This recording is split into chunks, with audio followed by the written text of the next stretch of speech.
मेरा नाम पास्टर राहुल कुचेकर है।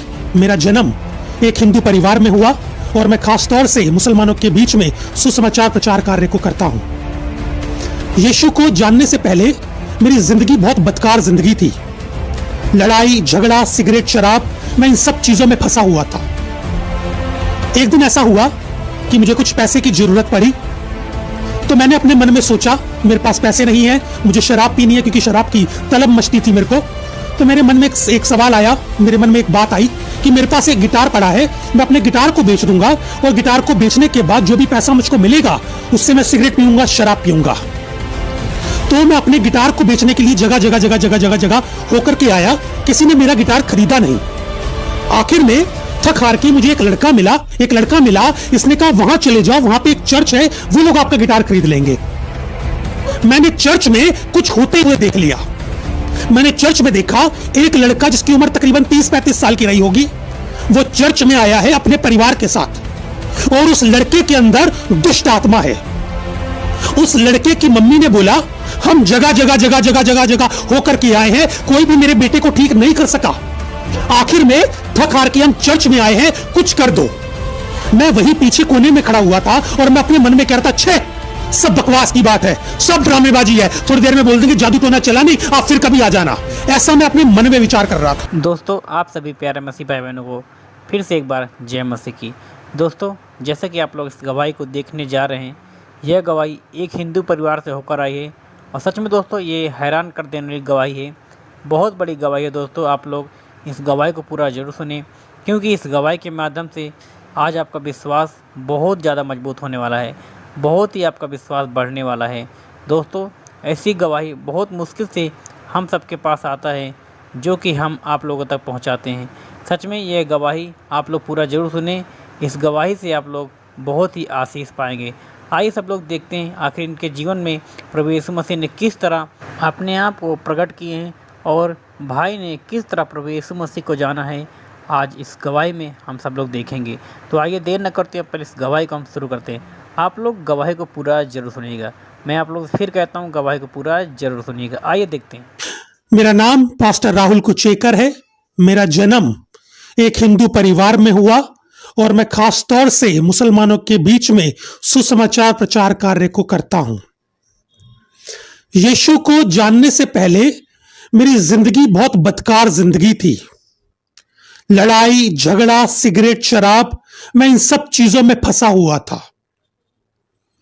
एक दिन ऐसा हुआ कि मुझे कुछ पैसे की जरूरत पड़ी, तो मैंने अपने मन में सोचा मेरे पास पैसे नहीं है, मुझे शराब पीनी है क्योंकि शराब की तलब मचती थी मेरे को। तो मेरे मन में एक सवाल आया, मेरे मन में एक बात आई कि मेरे पास एक गिटार पड़ा है, मैं अपने गिटार को बेच दूंगा और गिटार को बेचने के बाद जो भी पैसा मुझको मिलेगा उससे मैं सिगरेट पीऊंगा, शराब पीऊंगा। तो मैं अपने गिटार को बेचने के लिए जगह होकर के आया। किसी ने मेरा गिटार खरीदा नहीं। आखिर में थक हार के मुझे एक लड़का मिला। इस लड़के के बारे में मैं आपको बाद में बताऊंगा। एक लड़का मिला, इसने कहा वहां चले जाओ, वहां पे एक चर्च है, वो लोग आपका गिटार खरीद लेंगे। मैंने कहा ठीक है। तो सैटरडे को मैं चर्च पहुंचा अपने गिटार को बेचने के लिए।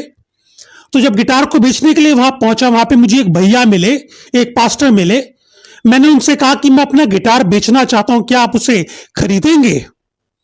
उन्होंने कहा राहुल ठीक है, हम आपका गिटार खरीद लेते हैं, लेकिन हमारे पास अभी पैसे नहीं है। एक काम करो, तुम अपना गिटार यहीं पर छोड़ जाओ और कल संडे को हमारे यहाँ पे एक छोटा सा प्रोग्राम होता है, उस प्रोग्राम को भी देख लेना और अपने गिटार के पैसे भी ले जाना। मैंने कहा ठीक है। तो संडे के दिन मैं अपने गिटार के पैसे लेने के लिए चर्च पहुंचा। चर्च में काफी लोग आए हुए थे, बहुत से गीत गा रहे थे, गाना गा रहे थे। फिर वहां पर प्रचार हुआ। पूरा चर्च खत्म होने के बाद में मैंने उन भैया से अपने पैसे मांगे। मैंने कहा भैया मेरे पैसे। उन्होंने कहा राहुल पैसे तो हमारे पास अभी नहीं है, एक काम करना तुम अगले संडे आना। मैंने कहा ठीक है। तो अगले संडे भी मैं अपने पैसे लेने के लिए चर्च पहुंचा, लेकिन उन्होंने मुझे पैसा दिया नहीं। उन्होंने कहा राहुल हमारे पास अभी पैसा नहीं है, एक काम करो तुम अगले संडे आना। तो इस तरह से करते करते 6-7 संडे उन्होंने मुझे चर्च में बुलाया। और 7 संडे बीतने के बाद में मेरा पैसा मेरे हाथ में रख दिया। उन्होंने कहा राहुल ये आपका पैसा है, ये आपको हम दे रहे हैं। लेकिन इन 7 संडे के बीच में एक अद्भुत घटना मेरी जिंदगी में घट गई। मैंने चर्च में कुछ होते हुए देख लिया। मैंने चर्च में देखा एक लड़का जिसकी उम्र तकरीबन 30-35 साल की रही होगी, वो चर्च में आया है अपने परिवार के साथ, और उस लड़के के अंदर दुष्ट आत्मा है। उस लड़के की मम्मी ने बोला हम जगह जगह जगह जगह जगह जगह होकर के आए हैं, कोई भी मेरे बेटे को ठीक नहीं कर सका। आखिर में थक हार के हम चर्च में आए हैं, कुछ कर दो। तो जो वहां पे पास्टर थे उन्होंने बोला आपका बेटा बिल्कुल ठीक हो जाएगा, लेकिन एक शर्त है, और वो शर्त यह है कि आपके बेटे के ठीक हो जाने के बाद में आपको यीशु मसीह को थैंक यू कहना होगा। उस परिवार ने कहा ठीक है, हम थैंक यू कह देंगे। मैं वही पीछे कोने में खड़ा हुआ था और मैं अपने मन में कह रहा था छे सब बकवास की बात है, सब ड्रामेबाजी है, थोड़ी देर में बोल देंगे जादू टोना चला नहीं, आप फिर कभी आ जाना। ऐसा मैं अपने मन में विचार कर रहा था। इतने में पास्टर ने बाइबल खोली और बाइबल खोल के उसमें से एक पैसेज निकाल कर पढ़ा, 1 कुरिन्थियों 3:16, जिसमें इस तरह से लिखा है क्या तुम नहीं जानते कि तुम परमेश्वर का मंदिर हो और परमेश्वर का आत्मा तुम में वास करता है, और जो कोई परमेश्वर के मंदिर को नाश करेगा परमेश्वर का आत्मा उसको नाश करेगा। पास्टर ने जैसे ही बाइबल खोलकर इसमें से ये आयत निकाल कर पढ़ी, वो लड़का जिसमें दुष्ट आत्मा थी वो कांपने लग गया। सबने मिलकर उसके सर के ऊपर हाथ रखा और यीशु के नाम से प्रार्थना करी। वो लड़का मेरी आंखों के सामने ठीक हो गया। मेरी आंखों के सामने ठीक हो गया। मेरे जहन में 2 सवाल आए। पहला सवाल, ये किताब कौन सी है जिसमें से इन्होंने निकाल के पढ़ा, जिसको ये लोग बाइबल कह रहे हैं, ये किताब कौन सी है?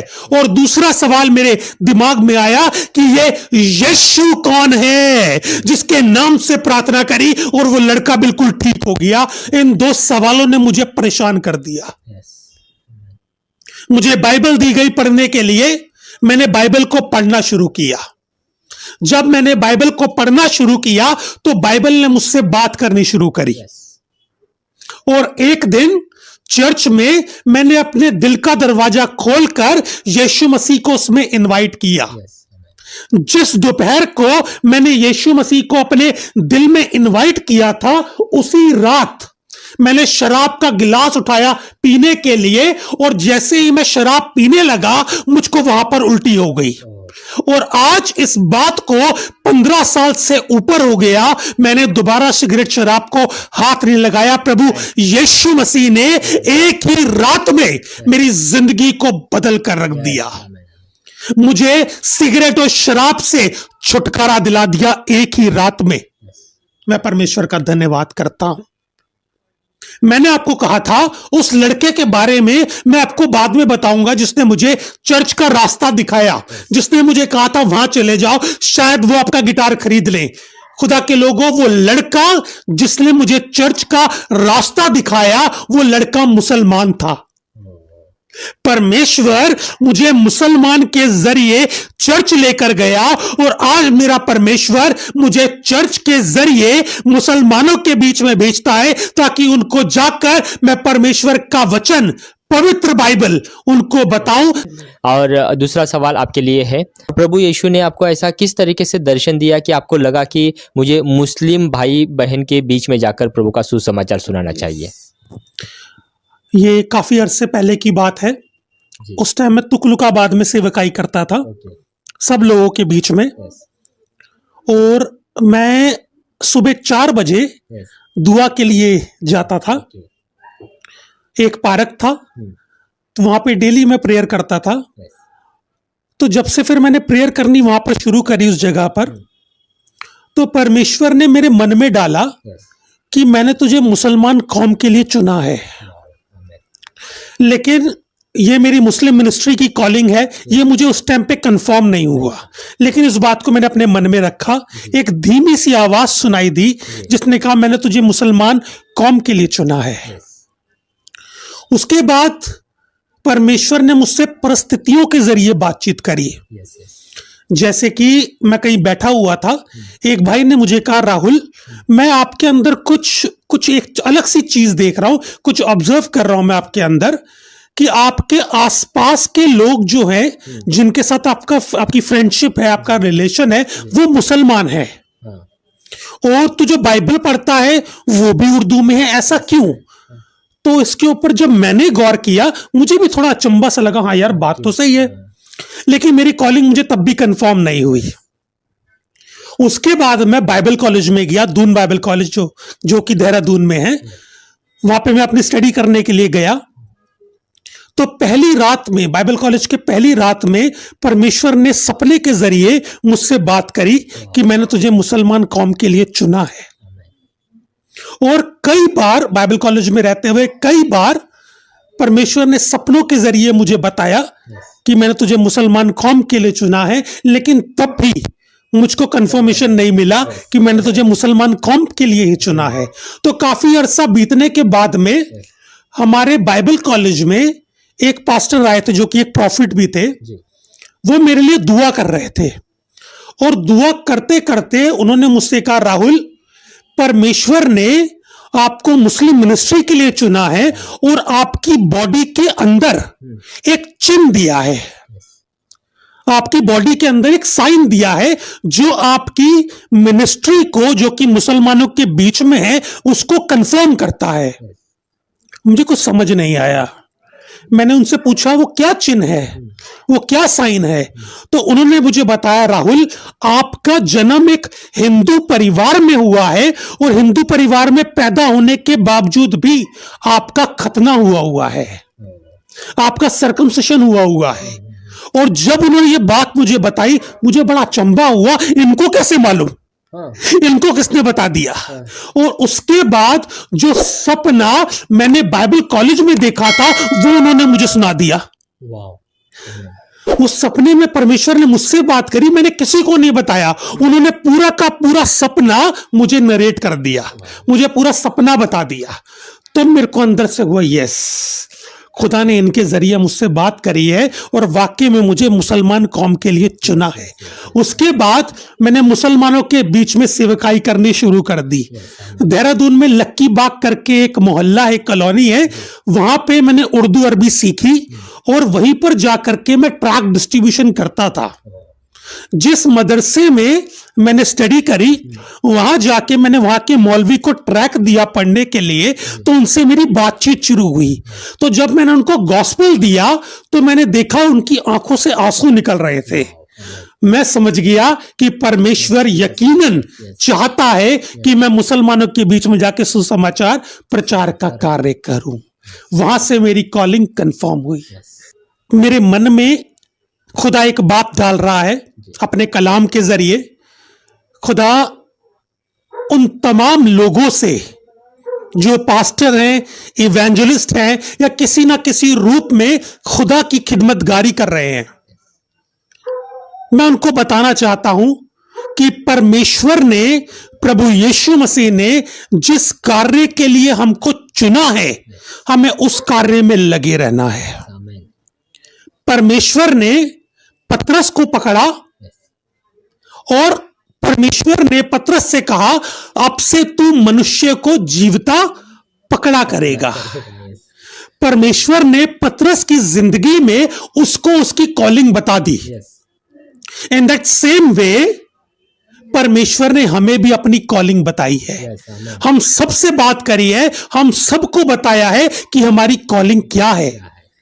खुदा के लोगों, हमें चाहिए कि जो कॉलिंग खुदा ने हमें दी है उसको हम वफादारी के साथ में निभाएं।